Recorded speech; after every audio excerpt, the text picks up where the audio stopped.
Moi si nini oboyaye ambotaye mobali nini oboyaye asala mwana kelasi nini oboyaye asilisaye esalemante mpe na yokate. Que vous manquiez à manger, que vous manquiez où dormir, que vous manquiez comment répondre à vos besoins en termes d'électricité, en termes de froid, en termes de facture, le diable ne manquera pas de vous parler au travers de votre homme-âme afin de vous dire si réellement tu es le Fils de Dieu, pourquoi tu manques ceci, pourquoi tu manques cela. Parmi nous, il y en a de ceux qui mourront, mais ceux-là seront ressuscités les derniers jours, ils entreront dans le royaume de notre Seigneur.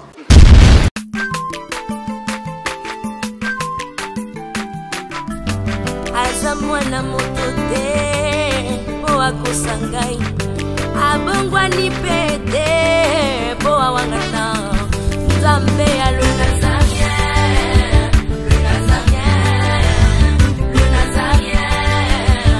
David Nazamba ayebana kitoko koma mukondima atako babakola ki mafuta na musakolima lelo ya yo bolingo ebateli le Nazarien lipamboli oyo mona katempeni mama kantelobi kolapye mapapu masopi mafuta tokokisi ena elongo na Nzambe oyo babenga na makomi Jésus.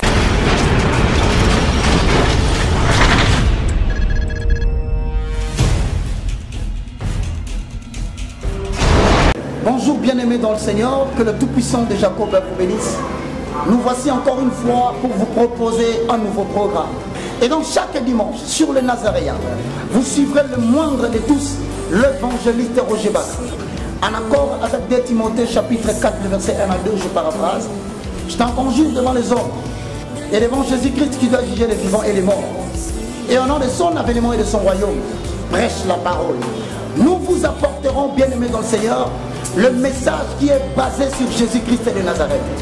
Afin que soit accomplie la parole qui dit, montrez-nous seulement l'agneau, cela nous suffira. Et donc chaque dimanche, sur le Nazaréen, vous suivrez le moindre de tous, l'évangéliste Roger Bach. La prédication, afin que le peuple comprenne la profondeur, la hauteur, la largeur et la surface même de la profondeur de l'infinie grandeur de Dieu qui a été révélé dans notre Seigneur Jésus-Christ. Et donc, comme bien aimé dans le Seigneur, transportez le message et annoncez-le à tout le monde. Et donc, chaque dimanche, sur le Nazaréen, vous suivrez le moindre de tous, l'évangéliste Roger Bach. À vous tous qui nous suivez sur YouTube, que Dieu vous bénisse. On se retrouve le dimanche, chaque matin, avec une prédication de Jésus-Christ, afin d'éclaircir les Écritures, d'ouvrir les yeux des enfants de Dieu et de permettre à ce que le peuple sorte de ténèbres pour aller vers l'admirable lumière de l'Éternel et recevoir ainsi au travers de cette prédication l'héritage afin que tous les sanctifient. Que Dieu vous bénisse.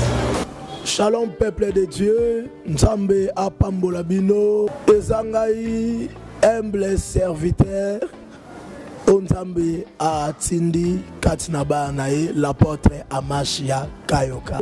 De partout au Bozali, bino bato bolanda biso na www.nazareentv.com. Nzambe apambola bino. Et l'autre tentolo banabino maté anabiso auto bandote la bino chaque dimanche pour nabino ba boza na bandaku na ebike oza malamu mingi to bando partager lilo banzambe pe to banda pe ko bonde la pona bino parce que to za besoin nzambe a se manifester na via ba na nzambe nyonso. C'est pourquoi nzambe a pambola bino na nyonso oyekoleka. Ciao, nzamba pambola.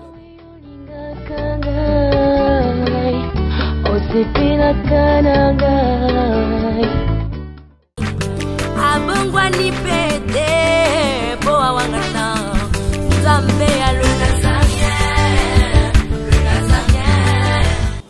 Père Céleste, au nom de Jésus, je te loue, je te glorifie. Merci Seigneur Jésus-Christ. Louange à toi, Saint-Esprit, le communicateur indispensable de la grâce. Tendre Père, il est écrit dans ta parole, c'est poussé par l'Esprit que les hommes ont parlé de la part de l'Éternel. Remplis-moi par ton onction de la chevelure de la tête jusqu'à la plante de mes pieds. Conduis-moi par ton Esprit à visiter le merveilleuse galerie d'art de ta parole. Escaladons la montagne de la vision. Visitons le merveilleuse galerie d'art de l'Éternel et rapportons, Père et trésor, les révélations à ton peuple. Car la grande partie des vérités ne se trouve pas à la surface des eaux. Comme des perles, au prix de patients efforts, il faut aller jusqu'aux profondeurs de la mer pour y retirer de perles. Au nom puissant de Jésus-Christ de Nazareth, utilise ces supports afin que tu ouvres les yeux des aveugles, afin que tu fasses sortir des ténèbres pour ramener ton peuple à l'admirable lumière, afin que tu leur fasses sortir de la puissance de Satan à la puissance de Dieu, et qu'ensemble nous puissions partager les bénédictions avec tous les sanctifiés, en accord avec Actes chapitre 26, le verset 16, au nom de Jésus-Christ. Amen. Bien-aimés dans le Seigneur, nous vous saluons dans le précieux nom de Jésus-Christ de Nazareth. C'est le moindre de tous, l'évangéliste Roger Baka, le plus petit de tous les serviteurs de Dieu. Encore une fois, nous nous retrouvons pour la prédication qui doit être christocentrée. Ça veut dire en d'autres termes, quoi que l'on dise, quoi que l'on pense, quoi que l'on fasse en action, tout doit être fait au travers d'une prédication, de manière à ce que Jésus-Christ de Nazareth reste au centre de notre prédication. Et donc, vous nous suivez sur www.nazaréentv.com. Que le Seigneur vous bénisse. Vous qui êtes à la maison, prenez vos Bibles, prenez vos blocs-notes, prenez vos stylos, car nous allons pénétrer la vallée de l'inspiration afin de présenter l'agneau à son épouse qui est l'Église. Raison pour laquelle aujourd'hui, bien-aimés dans le Seigneur, nous allons parcourir 2, 3, 4 références bibliques pour faire jaillir la vérité, car l'Ancien Testament prêche l'ombre des choses à venir et non l'exacte représentation des choses, car la véritable représentation des choses est venue en Jésus-Christ. Voilà pourquoi l'épître de Romains chapitre 8, le verset 7 dit: si l'ancienne alliance avait été sans défaut, il n'aurait pas été question de la remplacer par une nouvelle. Alors l'ancienne alliance représente Moïse ainsi que la loi, et tout compris les livres de Pentateuque et le livre historique qui ont été écrits pour nous, afin que nous soyons informés sur la manière dont Dieu a marché avec Israël, nous qui sommes des chrétiens de l'autre côté de la croix, afin que nous sachions comment Dieu a-t-il marché avec Israël et qu'est-ce que cela représente par rapport à Jésus-Christ, la pierre angulaire. Et donc, vous qui êtes à la maison, je vous salue dans le précieux nom de Jésus-Christ. Je vous propose aujourd'hui, nous allons pénétrer les livres de Matthieu. Matthieu fut un publicain. Il aborde Jésus-Christ sous une autre thématique. Lui, Jésus-Christ représente le Christ, le roi, le Christ roi. Alors Matthieu va nous présenter Jésus-Christ à la différence des gens. Il introduit dans le 4e chapitre, nous allons lire aujourd'hui encore, le verset 1, le verset 2 et le verset 3. Si cela est possible, nous allons rentrer dans l'Ancien Testament pour créer la conformité entre les écrits de Matthieu et afin de comprendre pourquoi Matthieu a-t-il ainsi introduit ses écrits. Que le ciel vous bénisse, le temps pour vous de pouvoir avoir les Écritures. Je chante.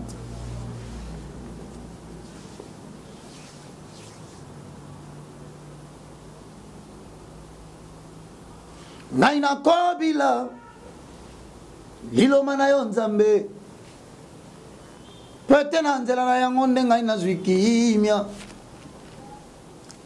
ya solo oyo mokili ekoluka kati nga liloba na yo yawe ngai nazwi kimia ya solo molimo santu kamba ngai molimo molimo mosantu yonde lisungi nanga yakotambwisanga na nzela ya sembo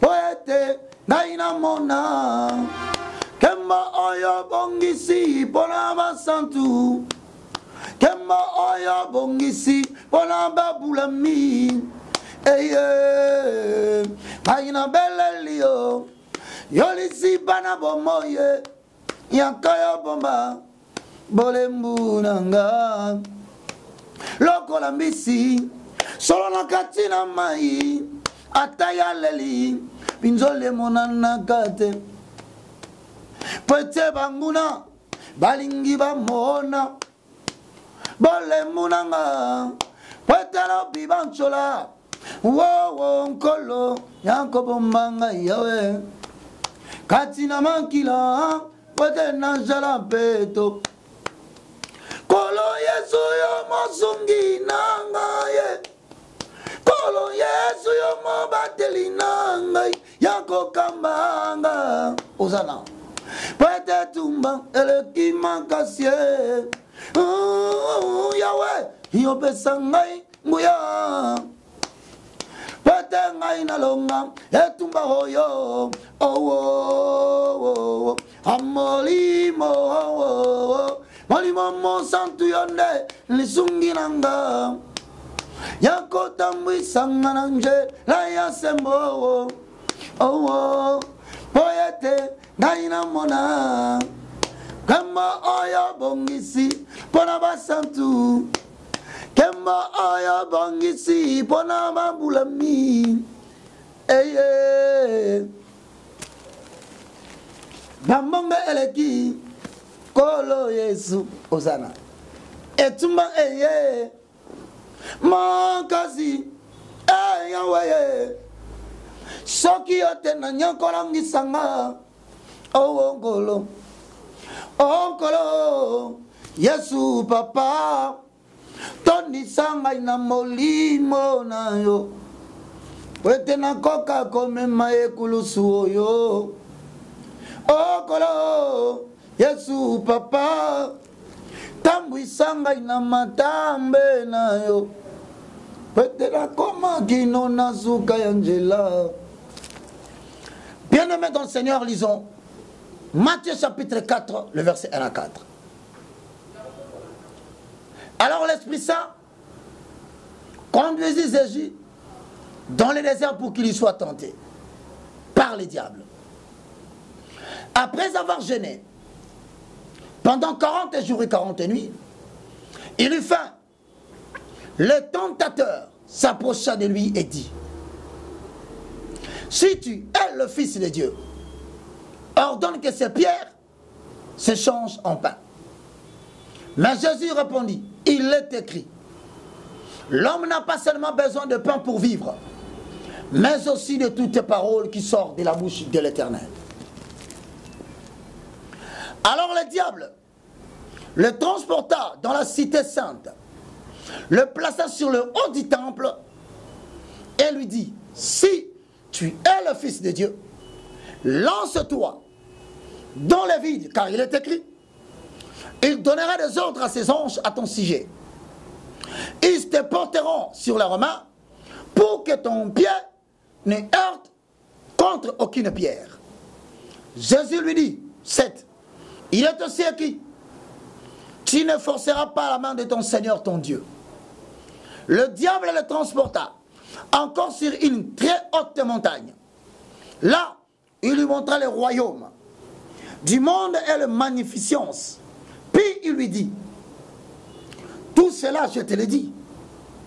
Si tu te prosternes devant moi, je te le donnerai. Alors Jésus lui dit, va-t'en Satan, car il est écrit, tu adoreras le Seigneur ton Dieu, et c'est lui seul à qui tu rendras le culte. Bien-aimés dans le Seigneur, avec vous, nous sommes en train de découvrir que dès le commencement, nous voulons présenter Christ comme le roi. Mais qu'est-ce qu'on entend par révélation? La révélation, bien-aimés dans le Seigneur, c'est l'ensemble des connaissances que l'Éternel Dieu met à la disposition de ses créatures, douées des raisons. Il descend pour se faire connaître à ces créatures qui sont douées des raisons.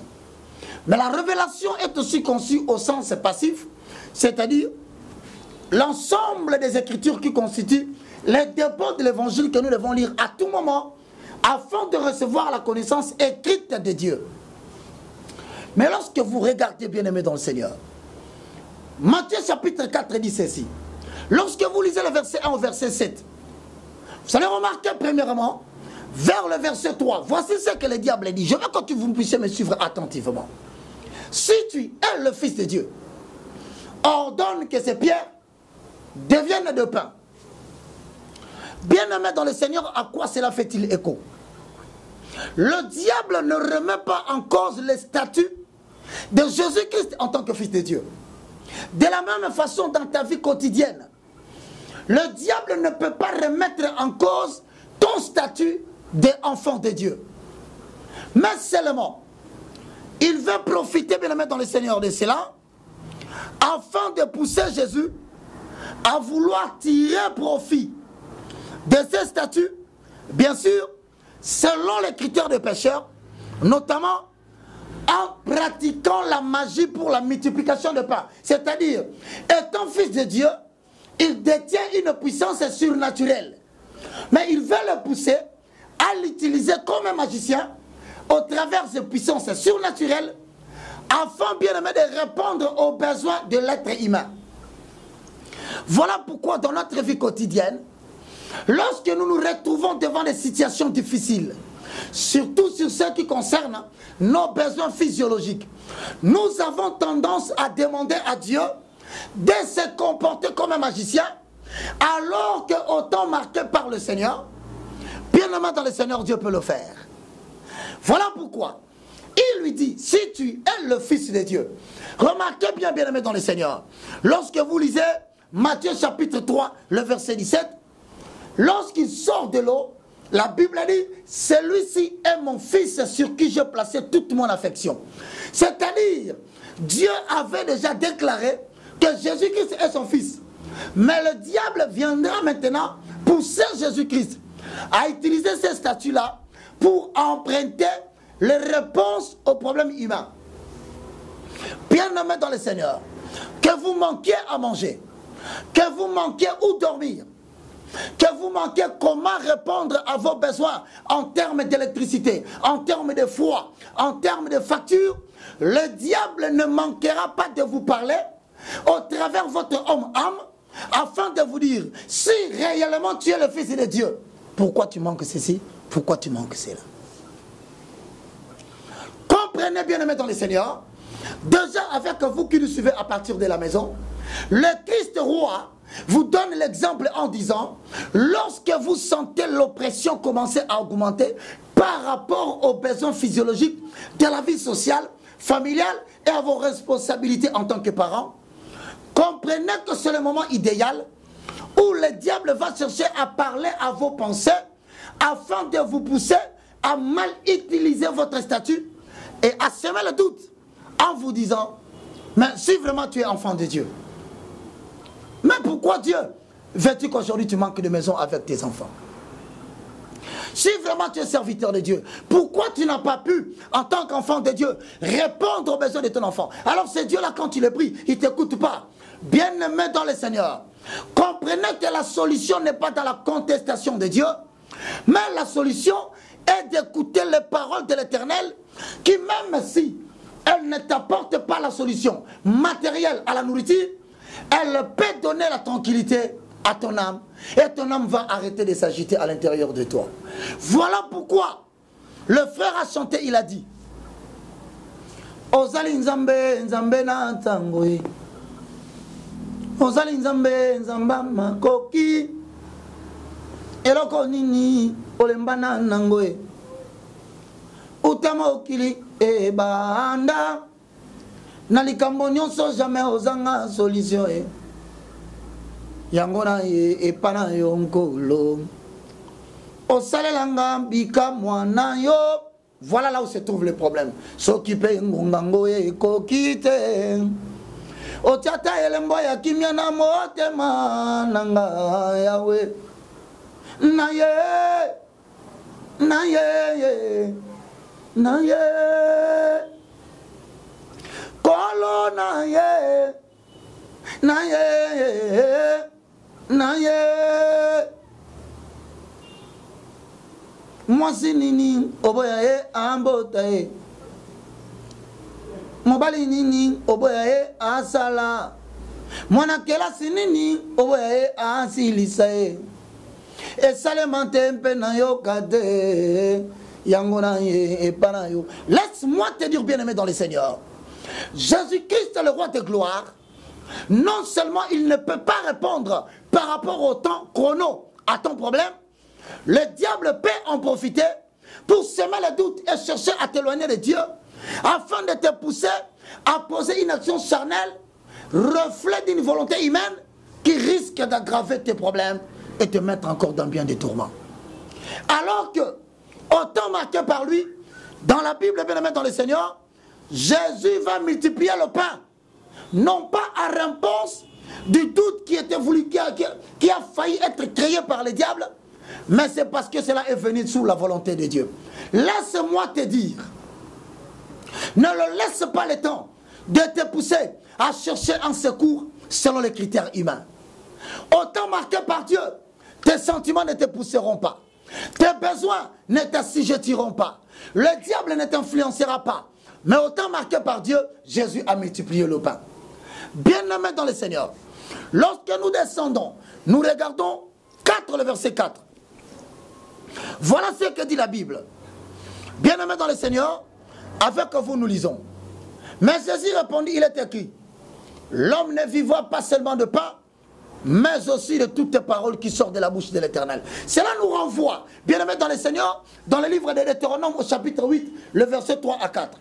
Mais pourquoi nous lisons ces versets? Parce que tout simplement, à partir de Deutéronome, nous voyons l'ombre et la réalité. La Bible nous dit, dans Deutéronome chapitre 8, verset 3 à 4, je prends des, souviens-toi de tous les chemins que l'Éternel Dieu t'a fait faire pendant ces 40 années dans les déserts. Là, je rentre maintenant, bien-aimé dans le Seigneur. Vous remarquez déjà, à partir de Deutéronome chapitre 8, le verset 3, il y a la mention 40 qui apparaît. Regardez au début de Matthieu 4, 1, 2. La Bible dit, l'esprit mauvais conduisit Jésus afin d'être tenté pendant 40 jours, 40 nuits. Mais regardez dans le désert. Deutéronome 8 dit, Israël, rappelle-toi du chemin que l'Éternel Dieu t'a fait passer pendant 40 ans. Ce n'est pas fini. Regardez bien aimé le lien qu'il y a encore par rapport à cela. 1 Roi chapitre 19, le verset 8. Élie à Horeb, il s'éleva, mangea et but, et avec la force que lui fit donner la nourriture, il marcha 40 jours et 40 nuits. Regardez bien, bien-aimés dans le Seigneur, nous avons déjà Israël qui a marché pendant 40 ans. De deux, Jésus-Christ de Nazareth, il va jeûner 40 jours, 40 nuits. Ce n'est pas fini. Dans 1 Roi chapitre 19, le verset 8, vous remarquez, bien-aimés dans le Seigneur, Élie, lui aussi, après avoir mangé la nourriture, il fit 40 jours, 40 nuits de marche. Allons-y doucement. Bien-aimés dans le Seigneur, lorsque nous sortons de là, vous allez remarquer que Moïse, dans Exode chapitre 24, le verset 18, la même chose va se faire. Exode chapitre 24, voilà ce que dit la Bible dans Exode 24, le verset 18. Moïse entra au milieu de la nuée et il monta sur la montagne. Moïse demeura sur la montagne 40 jours, 40 nuits. Hosanna. Mais pourquoi Jésus-Christ va demeurer sur la même montagne? Laisse-moi te rappeler, pendant que nous parlons de montagne, il s'agit de la même montagne où le diable va tenter Jésus après que celui-ci fut amené par l'Esprit de l'Éternel. Élie se retrouvera sur la même montagne. Hasard. Moïse se retrouvera sur la même montagne. Oh. Élie se retrouvera sur la même montagne. Et par extrapolation, Ézéchiel le prophète, lorsqu'il a eu la vision, la gloire de l'Éternel quittait le temple pour se diriger vers la montagne. Voici les 4 personnages bibliques. Ils se retrouvent sur la même montagne. Qu'est-ce que cela veut-il nous enseigner? Hosanna. Vous connaîtrez la vérité et la vérité vous affranchira. Bien aimé, allez rapidement. Lorsque vous entrez dans Matthieu chapitre 17, le verset 2, voilà ce que dit la parole de Dieu. Voilà pourquoi, bien aimé dans le Seigneur, lorsque nous disons que l'Ancien Testament prêche l'ombre des choses à venir, cela veut dire quoi? Lorsque vous prenez la Bible dans 1 Pierre chapitre 1, le verset 19 au verset 21, écoutez ce que la Bible dit. Et nous tenons pour d'autant plus certaine la parole prophétique à laquelle vous faites bien de prêter attention. Comme une lampe qui brille dans un lieu obscur, jusqu'à ce que le jour vienne apparaître que l'étoile du matin s'élève dans vos cœurs. Regardez le verset 20. Sachez tout d'abord vous-même qu'aucune prophétie de l'Écriture ne peut être un objet d'interprétation particulière. Donc si tu vois ici, Matthieu 4 dit, l'Esprit de l'Éternel prit Jésus, le ramena vers la montagne afin qu'il soit tenté 40 jours, 40 nuits. Cela ne peut pas être l'objet d'une interprétation personnelle. Il faudrait trouver des références qui corroborent afin de donner un sens au Messie. Voilà pourquoi, bien aimé dans le Seigneur, comme la Bible n'est pas l'objet d'une interprétation personnelle, pourquoi 40? Je vous ai dit, premièrement, bien aimé dans le Seigneur, c'est parce que lorsque tu rentres dans l'Ancien Testament, c'est ça ce que Hébreux dit 8 et 7, l'ombre des choses à venir. Mais le symbolisme de l'Ancien Testament, au travers Matthieu chapitre 4, va nous dire quoi? Lorsque tu regardes, bien aimé, je répète, 1 Roi chapitre 19, le verset 8, tu constates que la Bible dit, il se leva, mangea et but, et avec la force qui lui avait donné cette nourriture, il marcha 40 jours et 40 nuits. Il c'est qui? Élie. Sur quelle montagne? Sur la même montagne où le diable est venu tenter Jésus. Coïncidence? Nous passons. Quand vous prenez Deutéronome chapitre 8, le verset 2 à 3, souviens-toi de tout le chemin que l'Éternel ton Dieu t'a fait passer 40 années dans le désert afin de t'humilier et de t'éprouver pour savoir quelles étaient les dispositions de ton cœur et si tu garderas ce commandement. Bien-aimés dans le Seigneur, lorsque nous prenons Exode chapitre 24, le verset 18, la Bible se complète et s'interprète par elle-même. Exode 24 et 18 nous dit exactement ceci. Moïse entra au milieu de la nuée et il monta sur la montagne. Quelle montagne? La même montagne où Jésus-Christ se retrouve maintenant. Mais regardez ce qui se dit. Moïse demeura là sur la montagne 40 jours, 40 nuits. Hosanna. Mais pourquoi Moïse se retrouve sur la même montagne? Pourquoi Élie, pendant ces jours de terre, il se retrouve sur la même montagne? La question se pose, bien-aimé dans le Seigneur, pourquoi Israël, en tant qu'épouse de l'Éternel, fera 40 jours, 40 nuits dans le désert? Lorsque vous allez prendre Matthieu chapitre 17, bien-aimé dans le Seigneur, nous regardons le verset 1 au verset 3, c'est par là que nous allons citer. 6 jours après, Jésus prit avec le Pierre, Jean et Jacques, ses frères, et les conduisit à l'écart sur une haute montagne. C'était quelle montagne? Pourquoi Jésus revint sur la montagne encore? Voilà pourquoi, bien aimé dans le Seigneur, cette montagne généralement se trouve dans la montagne de Sion. Or, Sion préfigure l'église et l'épouse du Seigneur dans le règne messianique. Mais lorsqu'il rentre sur cette même montagne, c'est quelle montagne? C'est la même montagne que Élie, après avoir mangé et retrouvé de la force, demeura là au rendez-vous de Jésus-Christ, préfiguration de celui qui viendra accomplir la loi et le prophète afin de faire sortir la grâce.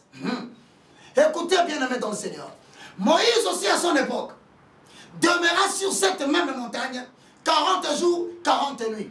À quoi cela fait-il écho? Parce que la Bible ne peut pas être l'objet d'une interprétation personnelle. Vous connaîtrez la vérité et la vérité vous affranchira. Lorsque vous prenez Matthieu chapitre 17, nous lisons le verset 2, il fit transfigurer devant eux. Son visage resplendit comme le soleil et ses vêtements devinrent blancs comme la lumière. 3. Et voici Moïse et Élie leur apparirent s'entretenant avec lui. Bien-aimés dans le Seigneur, Élie représente la loi des prophètes restaurée devant la montagne de Horeb. Moïse représente la loi de Moïse devant la montagne de Sinaï. Or, Sinaï représente le commandement. Horeb pour Élie représente la prophétie. Maintenant, il fallait que tous les deux mettent fin à l'ancienne alliance afin que soit accompli. Hébreux 8 et 7, l'ancienne alliance n'était pas parfaite, n'a pas amené les assistants à la perfection. Alors Jésus dit à Élie, puisque tu n'as pas achevé ton ministère, transmets-moi les dépôts prophétiques. Moïse, autant tu bégayes, autant ta loi n'a pas pu amener les assistants à la perfection. Transmets-moi la loi. Et lorsqu'il se trouve sur la même montagne, il fait entrer la notion de Sion. Épouse de l'Éternel, voilà pourquoi Paul le dira plus loin. Ce mystère est grand, parce que la femme représente l'Église et Christ représente l'époux. Mais la question se pose, pourquoi cette similarité de 40 jours, 40, 40, 40? Et pourquoi tous ces deux apparaissent dans la gloire? Regardez bien. Jésus apparaît, le vêtement tout blanc, glorifié. Moïse apparaît, glorifié. Pierre, plutôt, Élie apparaît, glorifié. Mais devant eux se trouvent Jean, Jacques et Pierre, non glorifiés pendant leur jour de terre. À quoi cela veut-il faire écho? L'évangile est christocentré. Puisse l'Éternel Dieu te bénir. Les prophètes qui ont prophétisé, touchant à ce message, ils ont fait de cet enseignement l'objet de leur préoccupation. Voulant sonner le moment et l'époque, quand est-ce que ces écritures finiront par être révélées au peuple de Dieu? Il leur fut révélé que ce n'était pas pour eux, c'était pour nous qui sommes arrivés à la fin de ces siècles. Bien-aimés, voici la conclusion du message.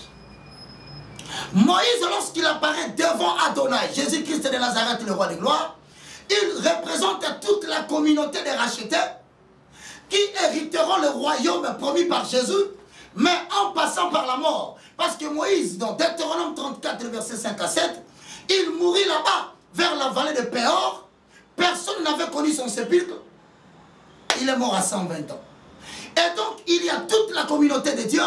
Parmi nous, il y en a de ceux qui mourront. Mais ceux-là seront ressuscités les derniers jours. Ils entreront dans le royaume de notre Seigneur. Mais à droite se trouvait Élie. Qu'est-il venu faire là-bas? Élie, c'est l'ensemble de rachetés qui ne passeront pas par la mort, comme Élie, mais qui subiront l'enlèvement sans connaître la mort physique. Et donc, je te dis, cette promesse est certaine. Le roi de gloire reviendra nous prendre. Et le jour où il reviendra, toi, vivant, il y en aura de ceux qui le verront. Suspendu dans les airs, il ne posera pas ses pieds sur la terre. Nous allons habiter avec lui dans la félicité. Je regarde quelqu'un qui est assis à la maison. Je lui dis, lorsque tu recevras cette parole, des fleuves d'eau pure couleront de ton sang. Je te regarde en face. Veux-tu faire partie de ce royaume? Veux-tu appartenir à ce royaume bien-aimé dans le Seigneur? Veux-tu devenir fils du roi des rois?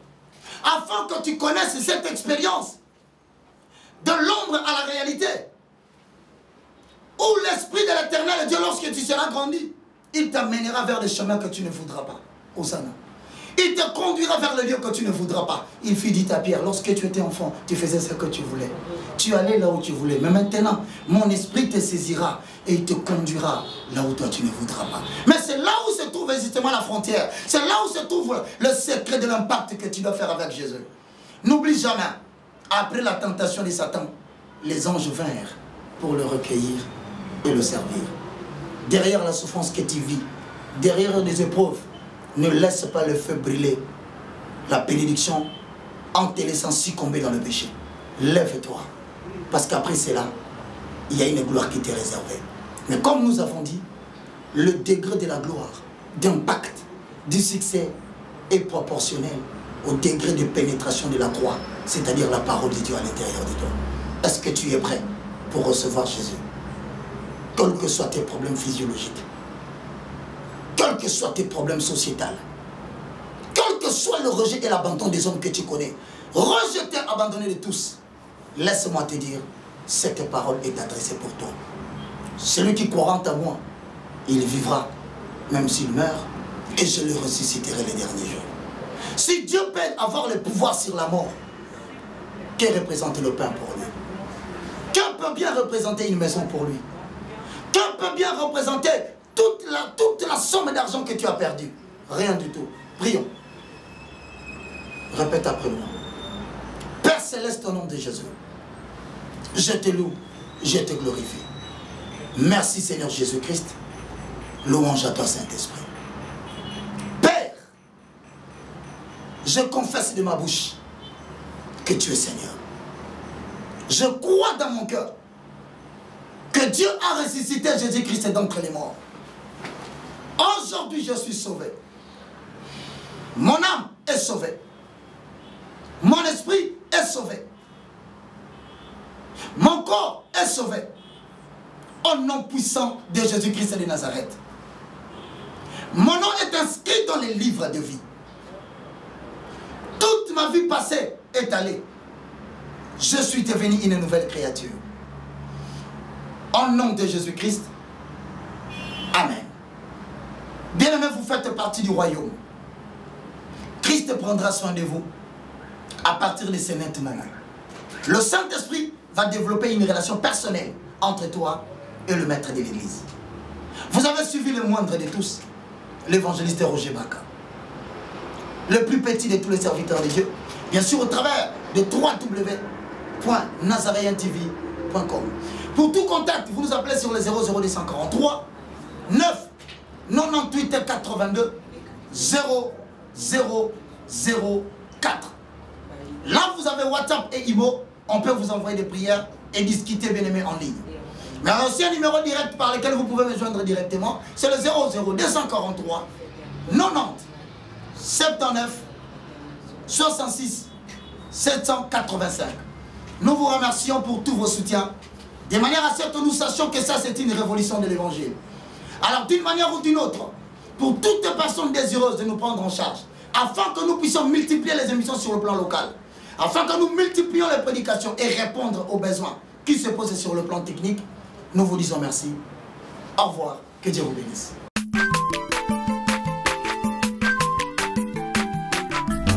Azamwana motote po akosangai abongwani pete po awangata Nzambe